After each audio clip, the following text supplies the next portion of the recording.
What's good, y'all? Welcome back to Kid Taj. And since there's absolutely no new news to take apart, dissect, and talk about, I'm gonna start doing lists, top fives, top tens, whatever, probably, or just videos about players which aren't super current, because I'm not talking about stuff that's happening. This video, as you know, it's top 5 point guards right now. So power ranking the point guards as of the 2017 off-season.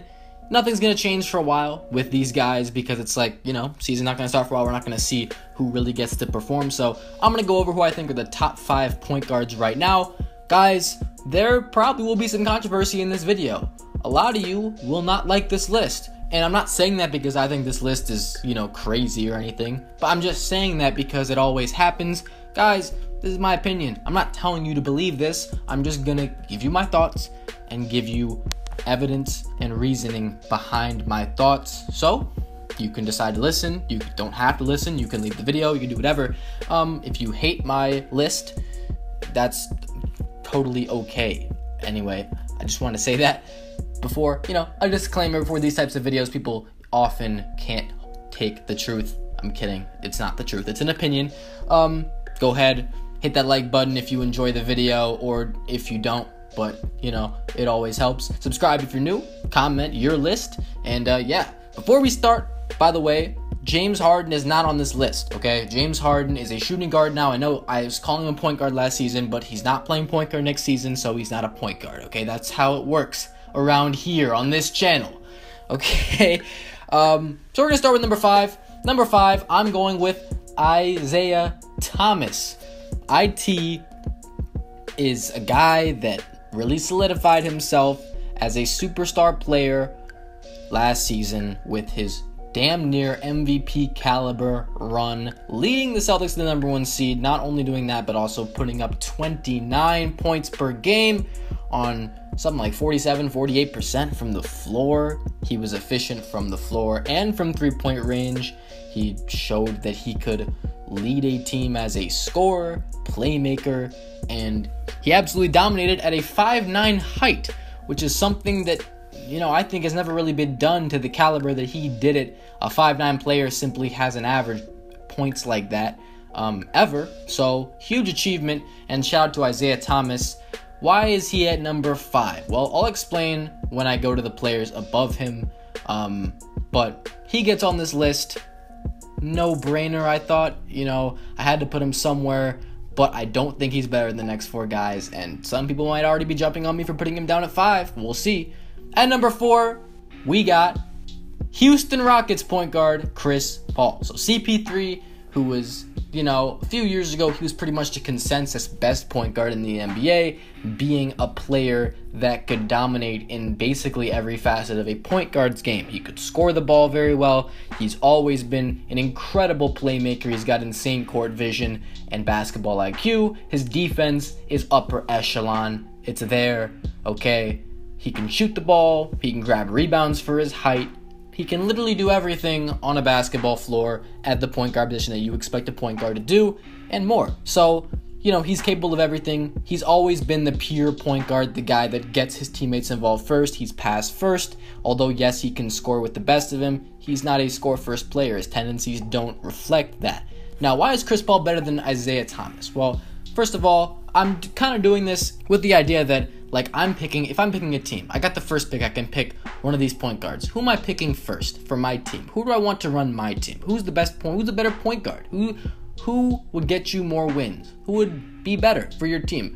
And I think Chris Paul is better than Isaiah Thomas because not only can Chris Paul get his own shot, but he also makes his teammates a lot better. He gets his teammates easier looks and shots, and the team without Chris Paul is really not even close to as good as the team with Chris Paul. Look at the Clippers when Chris Paul was not playing this year. It was not fun. It was not good to watch. Chris Paul completely oriented the team, and now he's on the Rockets. So we're going to get to see that and what that looks like. It'll be very interesting to see. But why he goes ahead of Isaiah Thomas, yes, I know Isaiah can score at will. I know Isaiah's a much better scorer than Chris Paul. He's a better shooter. He can get to the rim and finish better. But besides that, Chris Paul is an infinitely better defensive player He's also a much, much, much better playmaker, a guy that sees the floor a lot better, makes his teammates better, like I said. I think Chris Paul really embodies the point guard definition and has a lot less weaknesses. He's a guy you can always have on the floor. Isaiah Thomas, it's really tough to have him out there for defense because, first of all, he's just not tall enough. He doesn't defend well. He's just a liability on defense. Chris Paul's never a liability in any situation. He's also elite at most point guard skills, like I said. So I take Chris Paul over Isaiah Thomas. At number 3, I'm going with Wizards point guard John Wall. Now, John Wall is a guy that really just turned it up this year, as he does every year. I feel like the guy just gives us more and more and more. When you feel like he's gonna peak at some point, when he's gonna stop giving you more and more and more, he just keeps doing it. The guy just keeps getting better at pretty much everything and just dominating the game. 6'4", super strong, super lightning quick down the floor. John Wall's another guy that can pretty much do everything he needs to. Yes, his jump shooting is certainly his weakness, but his jump shooting has come pretty far. I mean, he's a guy that can knock down mid-range jumpers pretty consistently. His three-pointer isn't where it should be in today's NBA. His three-pointer is really his weakness, even though he can still make that shot. A little below average three-point shooter, but he's an incredible playmaker, defensive player. He's impossible to guard one-on-one because even though you can sag off him, John Wall, his ability to get inside and finish under you, over you is impeccable. I mean, he gets by almost anybody I would say. I mean, he really is that quick, such a dominant force. And I love John Wall's leadership this year for the Washington Wizards, the way that, he really just guided them and, embodied that leader role. He was able to run the team while coexisting really well with Bradley Beal this year, something that we didn't really see happening after all that stuff in the offseason before. Them talking about they don't like each other, they don't play well together. They played really well together, and he also did a good job involving Otto Porter a lot of the time. John Wall to me is a lot like Chris Paul, except he's bigger, okay, and he's got the athleticism. That's why I take John Wall over Chris Paul. Yes, John Wall's basketball IQ isn't where Chris Paul's is. Yes, Chris Paul's defense is a little bit better, playmaking a little bit better, but John Wall puts so much pressure on the defense. He's so consistent. I think he's just more of a threat. He's more of a threat than Chris Paul. He's a guy that can just get anywhere on the court. He's a guy you got to worry about at all times. Chris Paul, he's not killing you 100% of the time. Okay, he's a little more laid back, but John Wall's always in attack mode. He keeps the defense honest, and that's a really good thing. Now, at number 2, this is where it gets maybe a little controversial. Number 2, I went with Thunder point guard Russell Westbrook. Now, Russell Westbrook just won the MVP. He did average a triple-double with 30 points. And yes, I think Russell Westbrook is a great, great player. Russell Westbrook made the Thunder from a 20-win team to a 6 seed. I mean, really, that team was terrible without him. Every time he stepped off the court, that team was awful, and they were somehow a 6 seed. Yes, they only won one playoff game. Russell Westbrook's stat line is incredible, and a lot of people will say, oh, well, he averaged a 30-point triple-double. He's automatically the best point guard in the NBA.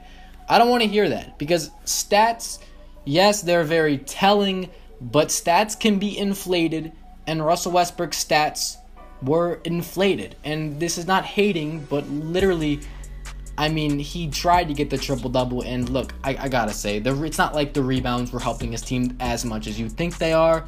And with stats, you gotta understand, stats are important as long as they reflect, as long as you're able to see how much they help the team. Some people will well, 30 points is more than 20 points, so the guy that averaged 30 points is automatically better than the guy that averaged 20. Well, you gotta understand how valuable those points are, okay? Because sometimes a guy has the ball all the time, and he should be scoring that many points. In the case of Russell Westbrook, I believe, had the highest usage rate ever, maybe, this year. So him scoring 30 points a game shouldn't come as a surprise to anybody, let alone he did it on 42% shooting. So that stat immediately is a little bit inflated just because of that. 30 points, it's not that big of a deal because of how many shots he's taking. He should be scoring 30 points with the amount of shots he's taking. Not taking credit from the guy because he was being heavily defended at all times. He was being defended like that first option that he is, like he's going to take all the shots that he does. But still, 30 points on 42% shooting isn't all that impressive. The assists, when you pair them with the turnovers, aren't as impressive as they seem, although I do think that Russell Westbrook is a very skilled passer. I think that he does make the right decisions a lot of the time with his passing. I know that he does, he doesn't always make the right decision, right? But Russell Westbrook is still a huge threat with his playmaking, scoring, and all. And he's definitely a guy that makes your team that much better. Now, we're going to talk about number 1 and 2. Number 1, as you should know, it's Warriors point guard Steph Curry. And most of me is just going to be talking about how Steph Curry is better than Russell Westbrook. Why I think he's better than Russell Westbrook. A lot of the season, I didn't think Steph Curry was better than Russell Westbrook. I didn't think Steph Curry was as good as he was last year because of what we were saying during the regular season. Percentages were way down. The guy wasn't doing as much as it seemed like. But really, the Warriors can coast during the regular season because they have all these players, and it doesn't really matter how many games they win. I don't think they really care about it. And they even said, like last year, they tried way too hard to get 73 wins that they were burnt out for the playoffs. So this is what I'm hearing. I don't like to believe that because they got to 7 in the finals. I don't think they were really burnt out or anything, because if you go to the NBA finals and you go to 7, then you don't look very burnt out if you went up 3-1. I don't want to hear that. But anyway, that's not important.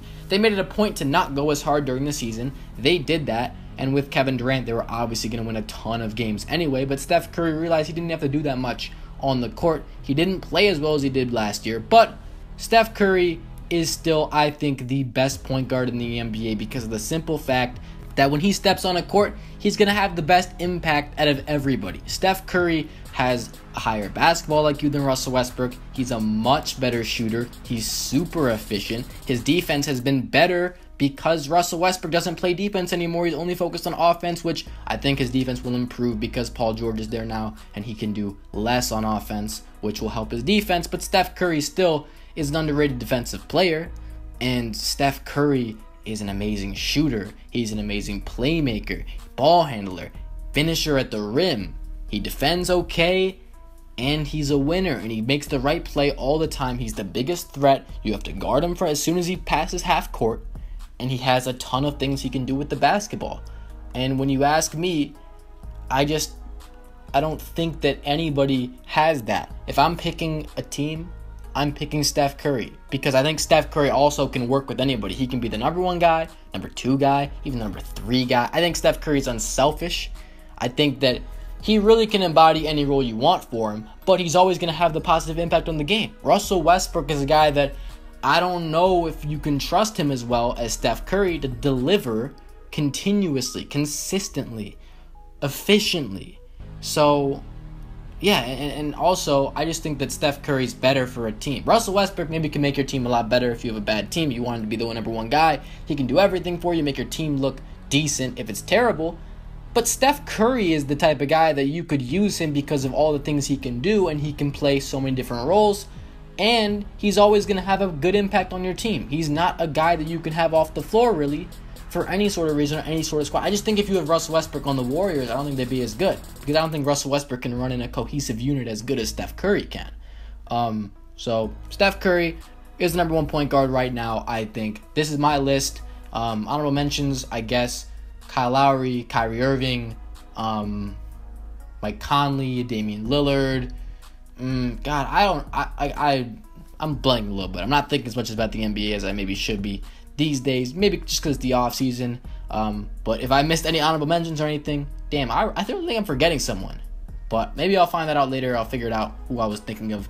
But yeah, that's my top 5 list. We had Curry, Westbrook, Wall, Paul, Thomas. That's it. If you enjoyed, don't forget to leave a like, subscribe if you're new, comment what you think, comment your list, and yeah, I'm out. Thanks for watching, y'all. Peace.